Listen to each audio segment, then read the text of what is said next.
Hi friends, welcome to my channel my family dairy. ఎలా ఉన్నారండి? అందరూ బాగున్నారా? నేను కూడా బాగున్నానండి. మీరందరూ ఎలా ఉన్నారో నాకైతే కామెంట్ సెక్షన్లో కామెంట్ చేయండి. సో ఇంక ఇవాళ వ్లాగ్ వచ్చేసి నా ఈవినింగ్ రొటీన్ వ్లాగ్ అనమాట. ఇవాళ మీకు చిలకడ దుంపలు ఆయిల్ లేకుండా, వాటర్ లేకుండా ఎలా బేక్ చేసుకోవాలో చూపిస్తాను. చాలా అంటే చాలా బాగుంటాయి అనమాట, బాగా స్వీట్గా ఉంటాయి. అలాగే ఇవాళ కొత్త ఐరన్ కడాయిలో వంట చేస్తున్నాను. సో ఐరన్ కడాయి ఎలా క్లీన్ చేయాలో కూడా చూపిస్తాను. ఎలా క్లీన్ చేయడంతో పాటు అలాగే ఆ ఐరన్ కడాయిని ఎలా మెయింటైన్ చేస్తే రస్ట్ పట్టకుండా ఉంటుందో కూడా చెప్తాను. ఓకేనా? సో నా దగ్గర అయితే 3 రకాల ఐరన్ కడాయిస్ ఉన్నాయండి. క్యాస్ట్ ఐరన్ ఒకటి, బ్లాక్ ఐరన్ ఒకటి, నార్మల్ ఐరన్ ఉంది. కొంచెం ఇప్పుడు తీసుకున్న ఐరన్ కడాయి ఏంటంటే వైట్గా స్టీల్ లాగా ఉందన్నమాట. సో ఆ కడాయి ఎలా క్లీన్ చేశాను, అందులో ఎలా వంట చేశాను మీతో అయితే షేర్ చేస్తాను. ఇంక ఇవాళ అయితే మాత్రం రెసిపీస్ వెజ్ రెసిపీసే అనమాట. సో బాగుంటాయి వెజ్ రెసిపీస్ అయితే మీతో షేర్ చేస్తాను. సో ఇంక ఇక్కడ ఏంటి అంటే డ్రై ఫ్రూట్స్ అండి. మొన్న శ్రావణి వాళ్ళ ఇంటి దగ్గర తెప్పించాను. ఆ శ్రావణి వచ్చేటప్పుడు అక్కడ వాళ్ళ ఇంటి దగ్గర నుంచి తెప్పించాను. చాలా తక్కువగా ఉన్నాయన్నమాట. మామూలుగా అయితే జీడిపప్పు కేజీ 800 నుంచి 1000 రూపీస్ వరకు ఉంది. ఒక్కొక్క షాపుని బట్టి దాని క్వాలిటీని బట్టి ప్రైస్ అయితే మారుతూ ఉంది. కానీ ఇక్కడ శ్రావణి వాళ్ళ ఇంటి దగ్గర 650 రూపీస్కి కేజీ జీడిపప్పు అనమాట. అలాగే బాదం వచ్చేసి 650, ఇది 700 రూపీస్ అనుకుంటా బాదము. అలాగే పిస్తా కూడా, పిస్తా వచ్చేసి హాఫ్ కేజీ 650 అనుకుంటా, నాకు అంత ఎగ్జాక్ట్గా గుర్తులేదు. అవన్నీ తెప్పించుకున్నాను అనమాట. 1 కేజీ జీడిపప్పు, 1/2 కేజీ బాదం పప్పు, అలాగే 1/2 కేజీ పిస్తా పప్పు. అన్నీ జీడిపప్పు మాత్రం హాఫ్ కేజీ ప్యాకెట్స్లో వచ్చింది.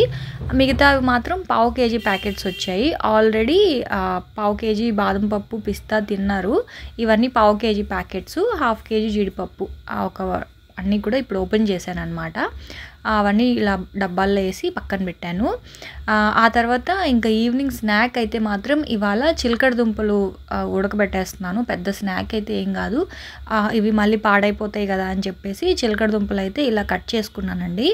అయితే కుక్కర్లో వాటర్ ఏమీ అవసరం లేదండి. వాటర్ ఒక్క చుక్క కూడా వేయాల్సిన అవసరం లేకుండానే మనము కాలిస్తే ఎలా అయితే ఉంటాయో చిలకడ దుంపలు అలా చేసుకోవచ్చు అనమాట. అస్సలు కుక్కర్లో ఒక్క చుక్క వాటర్ కూడా వేయలేదు, చూస్తున్నారు కదా. సో ఇలాగా నేను ముక్కలు కట్ చేసుకొని ఇలా వేసేస్తున్నాను అన్నీ డైరెక్ట్గానా. మీరు కావాలి అనుకుంటే ఇంకొంచెం పెద్ద సైజు కూడా ఉంచుకోవచ్చు, కాకపోతే త్వరగా ఉడికిపోతాయి అని చెప్పి నేను ఇలా చక్రాల్లాగా కట్ చేశాను అనమాట. అయితే ఇప్పుడు దీన్ని అయితే స్టవ్ మీద పెట్టేస్తున్నాను. స్టవ్ మీద పెట్టేసి సిమ్లో పెట్టేసి ఇలా కనుక మూత పెట్టేసాము అంటే అవన్నీ కూడా బాగా బేక్ అయిపోతాయి అన్నమాట. చూడండి, మనం కేక్ ఎలా బేక్ చేస్తాం అలాగా ఈ స్వీట్ పొటాటోస్ని కూడా బేక్ చేసుకుంటే చాలా బాగుంటుంది. వాటర్ వేసి కనుక ఉడకబెట్టుకున్నాం అనుకోండి దాంట్లో ఉన్న రుచి అంతా పోతుంది. అలాగే ఇలా వాటర్ వేయకుండా కనుక మనం బేక్ చేసుకున్నట్లయితే చాలా బాగుంటాయి స్వీట్ పొటాటోస్. సో అవి ఉడకడానికి ఒక 15 మినిట్స్ టైం పడుతుంది. నేనైతే సిమ్లో పెట్టేశాను. సో ఇంక ఇక్కడ ఏంటి అంటే మీకు చెప్పాను కదా ఐరన్ కడాయి తీసుకున్నాను అని చెప్పి. సో ఇదనమాట. ఇప్పుడు ఈ ఐరన్ కడాయిని నేను ఏం చేశానంటే, మామూలుగా అయితే బ్లాక్ కలర్లో ఉంటుంది ఐరన్ కడాయి. సో బ్లాక్ కలర్లో ఉన్న ఐరన్ కడాయిని ఏం చేయాలంటే ఒక బకెట్ తీసుకొని ఆ బకెట్లో కడాయి పెట్టేసి మనం బియ్యం కడిగిన నీళ్ళు ఉంటాయి కదా, బియ్యం కడిగిన నీళ్ళు, అన్నం వాడ్చిన గంజి, కాయగూరలు కడిగిన నీళ్ళు, ఇట్లా ఏవైనా సరే ఆ బకెట్లో పోసి ఒక 3 days పాటు బాగా నానబెట్టాలి. నేను చెప్పేది బాగా బ్లాక్ కలర్లో ఉండే కడాయికి అనమాట, ఐరన్ కడాయి. సో నా దగ్గర అది కూడా ఉంది, చూపిస్తాను మీకు. సో అప్పుడు ఏం చేయాలంటే రోజు నానబెట్టిన కడాయిని తీసి ఆ బకెట్లో ఉన్న వాటర్ వంపేసి కడాయిని క్లీన్ చేసి దానికి ఆయిల్ అప్లై చేసి మళ్ళీ దాంట్లో గంజి నీళ్ళు పోసి అలాగా మనం స్టోర్ చేయాలి. రోజు నీళ్ళు వంపేసి సోప్ పెట్టి కడిగి మళ్ళీ కొంచెం ఆయిల్ అప్లై చేయాలన్నమాట. సో అలాగా 3 days చేయాలి. రోజు బకెట్లో నానబెట్టడం, ఆ తర్వాత ఆ వాటర్ వంపేసిన తర్వాత సోప్తో కడిగేసి ఆయిల్ అప్లై చేయడం. ఇలా 3 days చేసిన తర్వాత కడాయి అయితే నీట్గా ఇలా వచ్చేస్తుంది, తెల్లగా. ఇప్పుడు చూస్తున్నారు కదా, ఇలా వస్తుంది అనమాట. అయితే ఈ కడాయికి ఆ అవసరమే లేకుండా వాళ్ళు ఇవ్వడమే ఇలాగే ఇచ్చారండి. సో ఇది నేనైతే మామూలు అల్యూమినియం కడాయి అనుకున్నాను, కానీ కాదు, ఇది కూడా ఐరన్ కడాయి అనమాట. సో ఇప్పుడు దీన్ని అయితే నేను ఒక్కరోజు మాత్రమే గంజి నీళ్ళల్లో నానబెట్టేసి సోప్ వాటర్తో కడిగేశాను మామూలుగాన, అంతే. సో ఇది చూస్తున్నారు కదా, ఇది వచ్చేసి ఐరన్ కడాయి. అంటే అంటే బ్లాక్ ఐరన్ కడాయి అనమాట.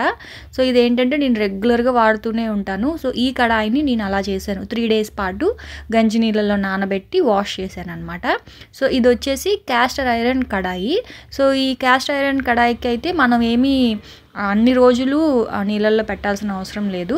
తెచ్చిన వెంటనే సోప్తో క్లీన్ చేసేసి వెంటనే కొంచెం ఆయిల్ అప్లై చేయాలి. కొంచెం సాల్ట్ ఆయిల్ అప్లై చేసేసి వేడి చేసి మళ్ళీ కడిగేసి ఇంకా వాడుకోవచ్చు అనమాట క్యాస్ట్ ఐరన్ అయితే ఈ క్యాస్ట్ ఐరన్కి మనం ఏం చేయాలంటే ఎప్పుడు వంట చేసినా సరే అందులో కర్రీ తీసి ఒక బౌల్లోకి మార్చేసి, క్యాస్ట్ ఐరనే కాదండి, ఏ కడాయి అయినా, ఏ ఐరన్ కడాయి అయినా సరే మనం వంట అయిపోయిన వెంటనే అందులో గిన్నెలోకి తీసేసుకొని నీట్గా వాష్ చేసేసి లైట్గా ఆయిల్ అప్లై చేయాలి.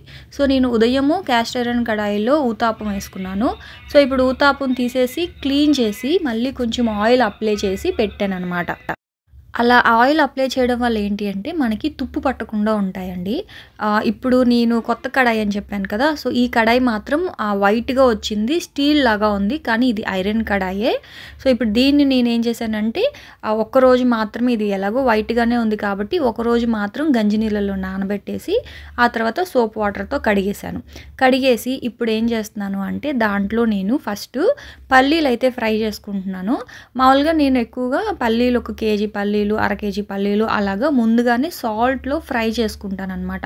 ఇలా ఫ్రై చేయడం వల్ల పల్లీలు అనేవి ఎప్పుడు కావాలంటే అప్పుడు మనం చట్నీలోకి కానీ లేకపోతే అప్పుడప్పుడు తినడానికి కానీ ఇన్స్టెంట్గా పల్లీలు ఫ్రై చేసి పెట్టుకుంటే తినడానికి బాగుంటాయి. అది కాకుండా ఇలా ఉప్పులో ఫ్రై చేసుకోవడం వల్ల 2 బెనిఫిట్స్ ఉన్నాయి. ఒకటి పల్లీలు బాగా ఫ్రై అవుతాయి, ఇంకొకటి కడాయి కూడా మనకి సాఫ్ట్ అవుతుంది అనమాట. సో ఐరన్ కడాయి ఎప్పుడైనా సరే సాల్ట్ వేయడం వల్ల ఏంటంటే సాల్ట్ బరకగా ఉంటుంది కదా, సో కడాయి అంతా కూడా మనకి సాఫ్ట్ అయిపోద్ది. అందుకని ఇప్పుడు ఐరన్ కడాయిలో నేనైతే పల్లీలు ఫ్రై చేసుకుంటున్నాను సాల్ట్ వేసుకొని. సో ఏంటంటే అది సిమ్లో పెట్టాను, అది ఒకవైపు వేగుతూ ఉంది. సో ఇదిగోండి 15 మినిట్స్ పాటు సిమ్లో పెట్టి బేక్ చేసుకున్నాను స్వీట్ పొటాటోని. చూస్తున్నారు కదా ఎంత బాగా ఉడికిపోయాయో. ఇప్పుడు దీన్ని ఇంకా తినేయడమే అనమాట. యాక్చువల్గా స్వీట్ చేద్దాం అనుకున్నాను బెల్లం కలిపేసి, కాకపోతే ఇంకా వేరే పని ఉందని చెప్పేసి ఇంకా స్వీట్ అయితే ఏం చేయలేదు, మామూలుగానే తినేస్తున్నాము. సో ఇలా చేయడం వల్ల అండి అసలు స్వీట్ పొటాటో అందులో ఉన్న స్వీట్ బయటికి వెళ్ళిపోదు. సో బాగా తీయగా ఉంటుంది అనమాట. మామూలుగా మనం వాటర్ వేసి ఉప్పు వేసి ఉడకబెడతారు కొంతమంది, అస్సలు ఉప్పు వేయకూడదండి. ఉప్పు వేస్తే దాని టేస్ట్ అంతా పోతుంది. కాబట్టి వాటర్ కూడా వేయకూడదు. వాటర్ వేస్తే కూడా అందులో ఉన్న ఆ స్వీట్నెస్ అంతా వాటర్లో పోతుంది కాబట్టి చప్పబడిపోతాయి దుంపలు. సో ఇలా కనుక బేక్ చేసుకున్నారనుకోండి చాలా బాగుంటాయి, తీయగా ఉంటాయి, బాగా రుచిగా ఉంటాయి అన్నమాట. నాకైతే చాలా ఇష్టం ఈ స్వీట్ పొటాటో కానీ తేగలు, ఆ తర్వాత మనకి బయట అమ్ముతూ ఉంటారు కదా ఇలాంటివన్నీ కూడా, చెనక్కాయలు ఇలాంటివన్నీ చాలా ఇష్టం అనమాట.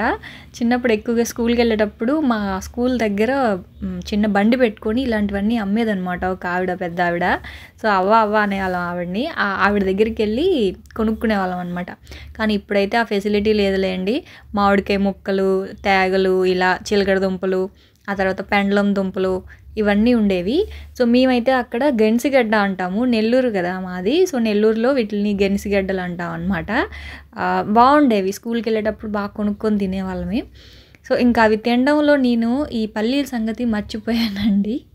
పల్లీలు కొంచెం మాడాయి, అంటే అటు ఇటు తిరుగుతూ కలుపుతూ ఉన్నాను. కాకపోతే పిల్లలు ఏంటంటే అమ్మ తొక్కలు వలిచి ఇవ్వమ్మ అన్నారు. ఇంక వాళ్ళతో పాటు కూర్చొని నేను కూడా తింటా ఉన్నానా. ఈ పల్లీలేమో కొంచెం చిన్నది మాడిందనమాట. పర్లేదులేండి, మళ్ళీ వెంటనే మొత్తం కలిపేశాను. సో ఇప్పుడు ఏంటంటే పల్లీలు ఫ్రై అయిపోయాయి, స్టవ్ ఆఫ్ చేసేసి ఇది వచ్చేసి మనం డిమార్ట్లో తీసుకున్నాను పుల్కా చేసుకునే తవా అనమాట, పుల్కా తవా. అయితే దీనికి జాలీ గరిట్లాగా ఉంటుందండి, హోల్స్ ఉంటాయన్నమాట. సో ఇప్పుడు అందులో కనుక వేసేస్తే సాల్ట్ అంతా కింద పడిపోద్ది. ఆ పల్లీలు మాత్రం బాగా ఫ్రై అయిపోయి ఉంటాయి కాబట్టి పల్లీల్ని మనం వేరే ప్లేట్లోకి అయితే తీసుకోవచ్చు. ఒకవేళ మీ దగ్గర ఇది ఉంటే దీంట్లో వేయండి, లేదు అనుకుంటే జ్యూస్ మనం స్ట్రెయిన్ చేసుకునే స్ట్రెయినర్ ఉంటుంది కదా కొంచెం పెద్దది, సో దాంట్లో అయినా చేసుకోవచ్చు. కొంచెం హోల్స్ పెద్దగా ఉన్నవి అనుకోండి సాల్ట్ అంతా కిందకు వచ్చేస్తుంది. టీ స్ట్రెయినర్లో అయితే రాదండి సాల్ట్, కొంచెం మరీ అంత సన్నగా ఉండదు కదా సాల్ట్. సో టీ స్ట్రెయినర్ కాకుండా జ్యూస్ స్ట్రెయినర్ కానీ లేదంటే ఇలాంటిది ఏదైనా పుల్కా తవా అయితే హోల్స్ ఉంటాయి కాబట్టి ఎంచక్కా మనకి సాల్ట్ అంతా కింద పడిపోద్ది. పల్లీలన్నీ ఒక ప్లేట్లో పెట్టేసుకోండి. అవి చల్లారిన తర్వాత ఒక డబ్బాలో స్టోర్ చేసుకుంటే ఎప్పుడు కావాలంటే అప్పుడు పల్లీలు తింటూ ఉండొచ్చు కదా. సో అదనమాట. అయితే ఇంక మామయ్య కోసం నా కోసం టీ పెట్టుకున్నాము. ఇంక మా వారికి కూడా పెట్టానులేండి, తను వచ్చాక తాగుతారు. ఇంక ఇక్కడైతే మా మామయ్య కూర్చొని ఉన్నారు మెట్ల మీద, అలా టైంపాస్ అనమాట, అలా కూర్చొని ఉన్నారు. లోపలికి రండి మామయ్య అంటే చల్లగా ఉంది కదమ్మా ఇక్కడే ఉంటానులే కొంతసేపు అని చెప్పి అలా కూర్చున్నారనమాట. ఇంక ఈ లోపల టవల్స్ అవన్నీ మార్నింగ్ ఆరబెట్టాను. స్నానం చేసేసిన తర్వాత టవల్స్ అన్నీ ఇంక ఇక్కడే ఆరబెట్టేస్తాను బయట గోడ మీద. సో ఇంక ఇప్పుడు అవన్నీ కూడా తీసుకొచ్చి మడత పెట్టేస్తాను అనమాట. నలుగురికి 4 టవల్స్.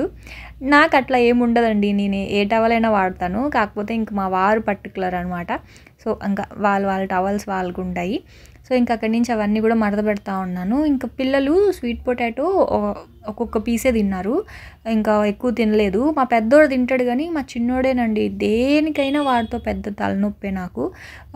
ఒకటి 2 పీసులు తిన్నాడు చిన్నవి అంతే. సరే అని మళ్ళీ బూస్ట్ కలిపించాను, పాలు తాగుతూ ఉన్నారనమాట. ఇంకా వాళ్ళేమో కొంచెంసేపు టీవీ చూస్తూ ఉన్నారు. కరెక్ట్గా వాళ్ళ డాడీ వచ్చే టైంకి తీస్తారనమాట పుస్తకాలు, అప్పుడు చదువుతారు ఇంకా వాళ్ళ డాడీ ముందు. 6 o'clock అలా తీస్తారులేండి. ఇంకా బుక్స్ తీసి అలా ఒక 7:30 వరకు చదువుకుంటారు, హోంవర్క్స్ ఏమైనా ఉన్నా రాసేసుకుంటారు. సో ఇంక మామయ్య ఏమో బయట కూర్చోన్నారు. ఇంక నేను కూడా టీ తాగేసి ఇదిగోండి నాకు సామాన్లు అయితే తెచ్చి ఇచ్చేసారనమాట. నేను కామ్గా కొంచెంసేపు కూర్చున్నా సరే మామయ్య డ్యూటీ అనమాట మేడ మీద నుంచి సామాన్లు తెచ్చి కింద పెట్టేయడం. ఇంకప్పుడు అవి తెచ్చి పెట్టారు అంటే నాకేంటంటే ఇంక సర్దేయాలి. అందుకే చెప్తాను మావయ్య ఈవినింగే తీసుకురండి, మధ్యాహ్నం తీసుకురావద్దు అని. ఎందుకంటే మధ్యాహ్నం తెచ్చారనుకోండి వంటగదిలో అడ్డుగా ఉంటాయి, నాకేమో బద్ధకం అవి సర్దడానికి. ఇంకా అందుకే ఈవినింగ్ తీసుకొచ్చారు, అదే ఇప్పుడే తీసుకొచ్చారు. అవన్నీ కూడా ఇంకా పెట్టేస్తూ ఉన్నాను. ఇవన్నీ డైలీ చేసే పనులే, అందరూ చేసే పనులే లేండి, నేనేం కాదు. కానీ చిరాకండి, కొన్ని పనులు నాకు అస్సలు నచ్చవు, కానీ రోజు చేయాల్సి వస్తుంది, తప్పదు. ఒక్కరోజు చేయలేదు అంటే ఇంక అలా ఆ టబ్లో సామాన్లు అడ్డుగా ఉంటాయి, ఇంకంతే చిరాగ్గా ఉంటుంది. సో ఎప్పుడు పని అప్పుడు అయిపోతే బాగుంటుంది. పని అయిపోయిందంటే అమ్మయ్య పని అయిపోయిందా అనే ఒక సాటిస్ఫాక్షన్ ఉంటుంది. పని అవ్వలేదు అంటే మాత్రం నాకు కోపం వచ్చేస్తుంది ముందు. అలా అని చెప్పేసి చేయడానికి బద్ధకం. మొన్నటి వరకు శ్రావణి భవానీ వాళ్ళు ఉన్నారా, ఈ సామాన్లు సర్దే డ్యూటీ వాళ్ళు చేశారు. ఇంకా బట్టలు మడత పెట్టడము, ఈ సామాన్లు అన్నీ సర్దేయడం వాళ్ళే చేశారనమాట. ఇప్పుడు వాళ్ళు వెళ్ళారు కదా, ఇంక నేనే చేసుకోవాల్సి వస్తుంది. చేస్తాను, కాకపోతే ఇంకా చిరాకు, కొన్ని నచ్చని పనులు ఉంటాయి కదా, అందులో ఇది ఒకటి అనమాట. అయితే ఇంకా టబ్లో వేయరా అంటే తీసుకెళ్ళి మళ్ళీ షింక్లోనే వేసాడు. మళ్ళీ షింక్లో సామాన్లు అన్నీ మళ్ళీ నైట్కి ఒకసారి కిచెన్ అంతా క్లీన్ చేసేసి మళ్ళీ టబ్లో పెట్టాలన్నమాట ఆ సామాన్లు అన్నీ. అది అయితే సాల్ట్ అంతా చల్లారిపోయింది కదా, సో ఇప్పుడు ఈ సాల్ట్ అంతా కూడా పడేయను, మళ్ళీ మనం 3-4 టైమ్స్ అయినా సరే రీయూస్ చేసుకోవచ్చు అండి. నేను పల్లీలు ఫ్రై చేస్తూనే ఉంటాను కాబట్టి ఈ సాల్ట్ అనేది చల్లారిన తర్వాత ఒక స్టీల్ బాక్స్లో వేసి పెట్టుకుంటే మనకి ఎప్పుడు కావాలంటే అప్పుడు పల్లీలు కానీ, జీడిపప్పు కానీ, లేకపోతే ఇవి ఉంటాయి కదా ఆల్మండ్స్, బాదం పప్పు కానీ ఏవైనా సరే మనం ఇలా సాల్ట్లో వేసి ఫ్రై చేసుకోవచ్చు. కాకపోతే బాదం కూడా ఫ్రై చేద్దాం అనుకున్నాను కానీ ఇంకా టైం లేదు. తర్వాత అంటే అది దీని దగ్గరే కూర్చొని ఫ్రై చేయాలి. పల్లీలు కొంచెం మాడినా పర్లేదు కానీ బాదం పప్పులు మాడిపోయాయి అనుకోండి తినలేము, బాగోవు కదా. అందుకే ఇంకా బాదం పప్పు అవన్నీ తర్వాత ఫ్రై చేద్దాంలే అని చెప్పి ఇంకా అవన్నీ బాక్సెస్లో పెట్టేశాను. అయితే ఈ బాక్స్ ఏంటి ఇలా ఉంది అనుకుంటున్నారు కదా, పుట్నాల పప్పు వేసానండి. పుట్నాల పప్పు బాక్స్ అనమాట. కడుగుదాం అనుకున్నాను, మళ్ళీ తడైపోతుంది, ఇంకా ఆరడానికి టైం పడుతుంది ఎందుకులే అని చెప్పి ఇంకా పల్లీలు అలాగే వేసేసాను అనమాట. ఆ తర్వాత ఇంకా నైట్ డిన్నర్లోకి అయితే ఇవాళ నేను చిక్కుడుకాయ బంగాళదుంప ఫ్రై చేస్తున్నాను కూరలాగా, అంటే అన్నంతో కలుపుకొని తినడానికి బాగుంటుంది. అలాగే ఆనపకాయ అంటే సొరకాయ పచ్చడి చేస్తున్నానండి. చాలామంది బీరకాయ పచ్చడి తెలుసు కానీ సొరకాయ పచ్చడి తెలిసి ఉండకపోవచ్చు, కొంతమందికి తెలిసే ఉంటుందిలేండి. సో మీకు తెలుసో లేదో నాకు చెప్పండి. నేనైతే మాత్రం ఇప్పుడు టమాటాతోటి అలాగే ఆనపకాయతోటి పచ్చడి అయితే చేస్తున్నాను అనమాట. ఇదే మా నైట్ డిన్నరు. సో వెజ్ రెసిపీసే అనమాట. అయితే ఇంక ఇక్కడ ఏంటంటే చిక్కుడుకాయలు చూసారా ఎంత పెద్దవిగా ఉన్నాయో, ఈ ఫస్ట్ టైం అనమాట నేను తేయడం ఈ చిక్కుడుకాయలు. మామూలుగా అయితే కొంచెం లావుగా సన్నగా ఉంటాయి కదా, అవి వేరే. ఇవేంటంటే తంబకాయల్లా ఉన్నాయన్నమాట. ఇలా వెడల్పుగా ఉన్నాయి. సో, అదే మొన్న సంక్రాంతి టైంలో తీసుకొచ్చాను. ఇంక వెజిటబుల్స్ అన్నిటిని వాడకపోతే ఇంక అలా పాడైపోతాయని ఇంక అన్ని వెజ్ రెసిపీసే చేస్తున్నానన్నమాట. ఇదిగోండి చిక్కుడుకాయలు, ఉల్లిపాయలు, బంగాళదుంపలు కట్ చేసుకున్నాను. ఆనపకాయ, టమాటా, పచ్చిమిర్చి, వెల్లుల్లిపాయ, చింతపండు అన్నీ ఇలా ప్లేట్లో అరేంజ్ చేసి పెట్టేసుకున్నాను. ఫస్ట్ అయితే పచ్చడి చేసేస్తాను. ఈ కడాయిలోనే చేస్తున్నానండి. నాకు ఈ కడాయి ఎంత నచ్చిందంటే వెడల్పుగా ఉంది కదా, చాలా బాగుంది. ఇందులో అయితే ఒక కేజీ వరకు సరిపోతుంది. కేజీ కర్రీ చేయొచ్చు. అంటే నాన్ వెజ్, అంటే ఒక కేజీ చికెను లేకపోతే ఫ్రైడ్ రైస్ చేయడానికి అన్నిటికీ ఈ కడాయి చాలా బాగుందండి. మామూలుగా నా దగ్గర ఇంతకన్నా పెద్ద కడాయి ఉంది. 2 కేజీస్ సరిపడా కడాయి ఉంది. సో ఈ కడాయి కేజీ కడాయి అనమాట. అంటే కేజీ వండుకునే కడాయి. అయితే దీని ప్రైస్ వచ్చేసి 350 రూపీస్ అండి. నేను మొన్న అనకాపల్లి వెళ్ళినప్పుడు మా చెల్లి వాళ్ళు తీసుకొచ్చారనమాట. చాలా బాగుంది. వెయిట్ 2 కేజెస్ ఉందన్నమాట ఈ కడాయి అయితే ఇప్పుడు పచ్చడి గురించి చెప్తాను. 2 స్పూన్స్ ఆయిల్ వేసుకున్నాను. ఆయిల్ వేసుకొని ఒక 6-7 పచ్చిమిరపకాయలు వేసుకున్నానండి. పచ్చిమిరపకాయలు వేసేసిన వెంటనే ఒక 1/2 కేజీ టమాటాలు, అలాగే ఒక 1/2 కేజీ వరకు ఉంటుంది ఆనపకాయ ముక్కలు వేసేసాను. అలాగే ఉసిరికాయ సైజ్ అంత చింతపండు వేసేసాను. అలాగే ఒక 10 వెల్లుల్లి రెబ్బలు అయితే వేసుకొని ఉప్పు కూడా వేసుకొని మూత పెట్టేశాను. పసుపు వేయలేదు. పసుపు కూడా వేసుకోవచ్చు, కాకపోతే కలరు చేంజ్ అయిపోద్ది. చట్నీ అదే పచ్చడి ఎల్లో కలర్లోకి వెళ్ళిపోద్దేమో అని చెప్పి ఇంకా పసుపు అయితే వేయలేదు. ఇదిగోండి ఆనపకాయ, టమాటా, పచ్చిమిర్చి బాగా ఫ్రై చేసుకోవాలన్నమాట. బాగా మగ్గిపోయాయి అన్నమాట ఇవి. ఇంక ఇప్పుడు ఇవన్నీ కూడా ఒక ప్లేట్లోకి అయితే తీసేసుకుంటున్నాను. కానీ అండి కడాయి నిజంగా చెప్తున్నాను కదా, భలే ఉందండి. ఇలా వెడల్పుగా ఉంది. నాకు చెయ్యాలనిపిస్తుంది అనమాట. రెసిపీస్ ఈ కడాయిలోనే చేయాలనిపిస్తుంది. ఎందుకంటే ఇలా వెడల్పుగా ఉన్నవి మనం బాగా ఫ్రై చేయడానికి బాగా వేగుతుంది. బాగుంది. ఇంకా రెగ్యులర్గా ఇందులోనే వండుతానేమో అనిపిస్తుంది, అంత బాగుంది. మామూలుగా క్యాస్ట్ ఐరన్ కడాయి అయితే 1050 రూపీస్ అనమాట. ఈ కడాయి అయితే 350 రూపీస్ చెప్పాను కదా. సో చాలా మేలు అనిపించిందండి నాకైతే. ఈసారి వెళ్ళినప్పుడు కూడా ఇంకొంచెం చిన్న సైజు ఉండేలాగా చూడండి. మనం సూప్ చేసుకునేటివి, మంచూరియా చేసుకునేవి కూడా ఉన్నాయి. సో అలాంటివి కూడా తెచ్చుకోవాలి. అనకాపల్లి వెళ్ళినప్పుడు ఎవరైనా వెళ్ళినప్పుడు తెచ్చుకోండి. అనకాపల్లిలో బాగా హోల్సేల్ షాప్స్లో ఉన్నాయంట. అయితే ఇంక ఇప్పుడు ఏంటంటే పచ్చడి ఒక ప్లేట్లో పెట్టేసాను కదా. సో ఇప్పుడు ఇంకొక 2 స్పూన్స్ ఆయిల్ వేసుకొని ఆవాలు, శనగపప్పు, జీలకర్ర పోపు పెట్టుకున్నాను. ఎండుమిర్చి, వెల్లుల్లిపాయ, అలాగే ఉల్లిపాయ. పోపు బాగా వేగిన తర్వాత ఉల్లిపాయలు వేసుకున్నాను. ఉల్లిపాయలు బాగా వేగిన తర్వాత కట్ చేసి పెట్టుకున్న బంగాళదుంపలు అలాగే చిక్కుడుకాయలు అయితే వేసేసుకోవాలన్నమాట. అంతే. లాస్ట్లో శనగపిండి, కారం కనుక వేసుకుంటే కూర అనేది రెడీ అయిపోద్ది. ఇది వేపుడైనా అనుకోవచ్చు, కూర అయినా అనుకోవచ్చు, అన్నంతో కలుపుకొని తినొచ్చు, బాగుంటుంది అనమాట. సో ఇంకా పచ్చడి అయితే అంటే పచ్చడి కోసం ఫ్రై చేసుకున్న ఆనపకాయలు అవి చల్లారుతూ ఉన్నాయి. ఇంక ఇక్కడేమో చెప్పాను కదా, బంగాళదుంపలు వేసేసాను, చిక్కుడుకాయలు వేసేసాను. రుచికి సరిపడా సాల్ట్, ఒక 1/2 స్పూన్ పసుపు వేసేసుకొని ఒకసారి బాగా ఇలా ఫ్రై చేసేసుకోవాలన్నమాట. వేపుళ్ళకైతే మాత్రం ఈ కడాయి చాలా బాగుందండి. అంటే కొంచెం లోతుగా ఉంది. డీప్ ఫ్రైస్కి బాగుంటుంది ఈ కడాయి. ఇలాగే ఫ్రైస్ కూడా అంటే వేపుళ్ళు ఏమైనా చేసుకునేటప్పుడు కూడా చాలా బాగుంది.